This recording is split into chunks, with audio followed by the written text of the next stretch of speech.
مولانا صاحب کا دھرنا جو ہے، جیسے آپ دھرنا لے کر آئے تھے تو سارے یہ نون لیگ والے کہتے تھے اس کے پیچھے اسٹیبلشمنٹ کا ہاتھ ہے.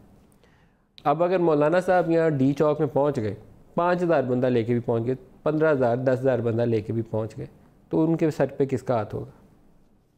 دیکھیں جی، ان کے سر کس پہ ہاتھ ہوگا میں تو نہیں جانتا کہ، لیکن میں یہ ضرور جانتا ہوں کہ اس وقت کوئی بھی محب وطن جو ہے وہ جن چیلنجز سے ہم گزر رہے ہیں، اور جتنی ہمارے پرائم منسٹر صاحب نے، آپ کو معلوم ہے کہ کشمیر کا مقدمہ جس طریقے سے انہوں نے اقوام متحدہ کی جنرل اسمبلی میں لڑا ہے، تو ان حالات میں نہیں سمجھتا کہ کوئی بھی محب وطن پاکستانی جو ہے ان کے دھرنے کو سپورٹ کرے. عمران خان کی UN جنرل اسمبلی کی تقریر مجھے بہت اچھی لگی، مجھے پسند آئی، میں نے آن ایئر شاباشی دی انہیں، ویری ویل ڈن. پہلے انہوں نے 5-6 بلنڈر مارے تھے انٹریکشن میں، لیکن فائنل سپیچ جنرل اسمبلی کی بہت اچھی تھی.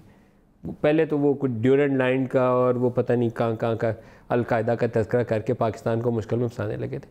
لیکن حب وطن وہ آپ کیسے کوسچن کر رہے ہیں اگر کوئی پروٹیسٹ کرنے آ رہا ہے تو؟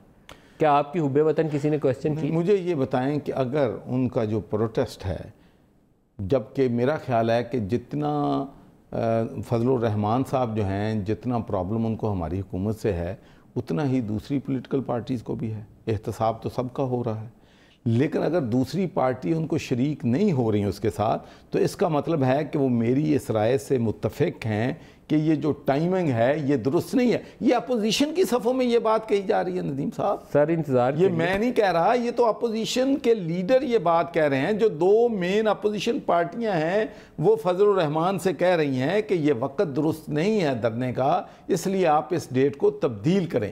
تو یہ بات اگر ہم کہہ رہے ہیں تو پولیٹیکل پارٹی، تو جو مین پولیٹیکل پارٹیز ہیں اس معاملے میں تو سب ایک پیج پہ ہیں.